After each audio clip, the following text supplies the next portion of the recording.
Okay mga lods, welcome back to another content. And for this video, pag-uusapan po natin yung bagong Blue Ribbon Committee Chair. Okay, sa ngayon kasi, pakinggan muna natin si Tito Sen. The acting chairman.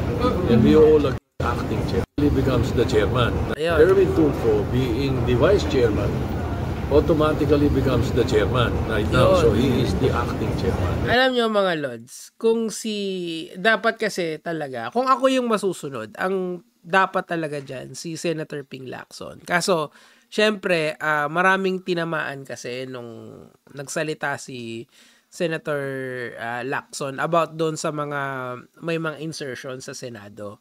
Or amendments. I think amendments dapat yung framing nun eh. Kasi yun naman talaga dapat yung... Wala kasi sa Constitution yung salitang insertion. So, parang budget jargon siya eh. Pero, na-demonize na because of yung kagagawa ng ibang kongresista. So, I would understand talaga kung bakit mahirap talaga yung maging committee chair ng Blue Ribbon. And of course, meron naman mga willing dyan. And nanonood ako ng may interview kasi dito si Senator Erwin eh. Okay lang naman sa kanya by virtue of siya yung vice chair. Kaso may kumbaga may plot twist. Pakinggan natin. I'm sure acting chairman tayo habang wala pa kayong napipili. Na I'm sure Sir Tol, marami namang mas magagaling pa dyan at mga veterano na mga senador. So, ibig sabihin, you will give way kung sakaling may ibang interesadong umupo as chairman? Alam ko pong mas magagaling, syempre, yung Palakpakan yan. Di ba? At least humble siya. Ako kasi may mga kilala ko dyan eh. Yung kasasalang pa lang sa Senado, gusto na agad yung Blue Ribbon Chairmanship.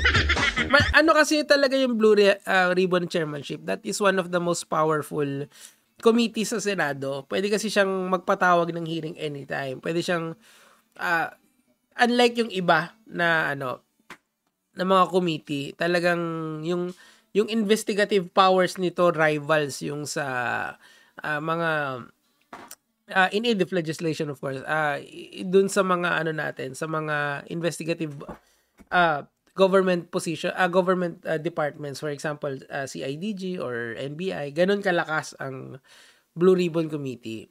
Yun nga lang, of course, maganda sana kung malakas din yung iuupo mo doon. And one of the best talaga si Lacson. Alam nyo mga lord, kung napagsalita mo si Lito Lapid na gusto niya si Ping Lacson, talagang ibig sabihin talaga deserve yun ni Senator Ping. Pero wala tayong magagawa eh. Si Senator Erwin kasi yung vice chair. Pero yung humility na tinatawag, meron pa rin naman nun si Senator Erwin, di ba? And sinabi niya, mas gusto niya yung mga veteranong senador, okay? And ang rinig-rinig ko, si Pia Cayetano daw, okay? Hindi yung isa. Sayang naman. Tuloy natin. Alam ko pong mas magagaling, syempre, yung experience pala, years of experience. I mean, I'm happy po. With that announcement kanina, pero sabi ko po, kung ano hong maganda, I'll leave it to the Senate leadership, lalo sa kanya. Pero, yung nga po, it's all about investigation. So, sanay naman din ho tayo pag ganyan. No, kasi di ba, dating journalist kasi si Senator Erwin and may tinatawag na investigative journalism, di ba? Those were the days. So, kaya naman. Pero of course, there are still, in his own words, meron pang mga mas better. So, I commend him for his humility dito. Hindi tulad nung iba, di ba? Ako na to eh. Ako na. Hindi, joke lang yun. Pero it's good na nagpaparaya siya para sa ikabubuti ng Senado, 'di ba? Kasi talagang ang Senado ngayon at saka ang Kongreso talaga bugbog sa corruption. And where I'm really glad na si Senator Erwin is standing up for what is right, 'di ba? And ituloy ang investigasyon. Ako gusto ko 'yan. Sana kasi ang ICI yung isa pang investigative arm nitong corruption scandal na nangyayari sa ating bansa. Talagang talagang open sila for na kumuha ng information sa Blue Ribbon, 'di ba? And sa infra din kasi wala nang infra. Tuloy natin. Sa media man ho. So, we can, kung talagang push comes to shove, kung wala na po talaga mapili, siguro I'll take po that job. Hindi mo po pwedeng walang kukuha ng trabaho. Siguro kung wala na po talaga mapili. I believe po, si Senator Pia sa press con kanina, narinig ko, is, sabi niya, she will take the job. If it's offered to her. Opo. Ayun, si Senator Pia daw. Pero ako real talk lang, mas gusto ko talaga si Senator Lacson. Sana mag-reconsider si Senator Lacson. I agree with Lito Lapid na dapat talaga si Senator Ping.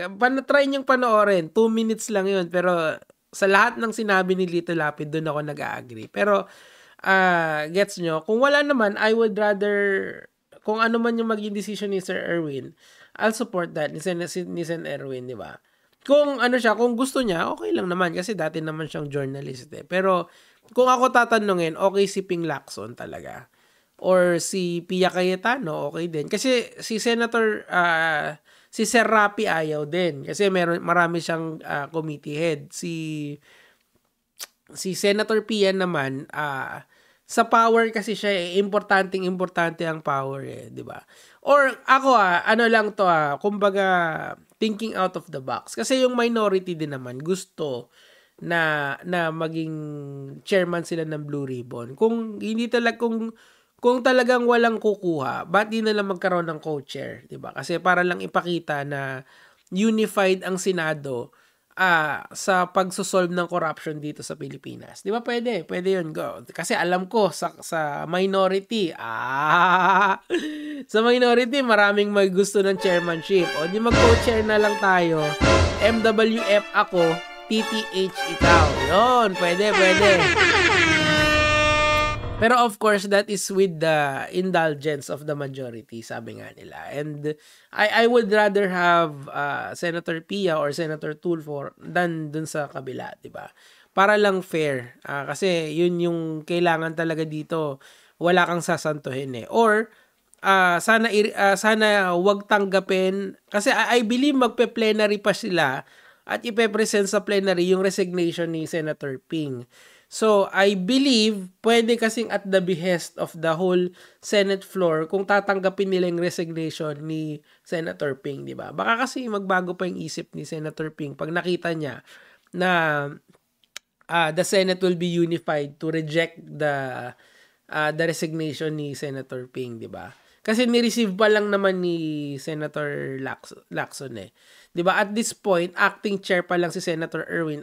Tapos magpe-plenary pa sila or magsasama-sama pa sila to make kung sino yung magiging chairman nito, 'di ba? So, I believe na if in a perfect world, sana si Senator Lacson. Pero I'm also good with Senator Tulfo, 'di ba? Tapos vice chair si Rapi Tulfo.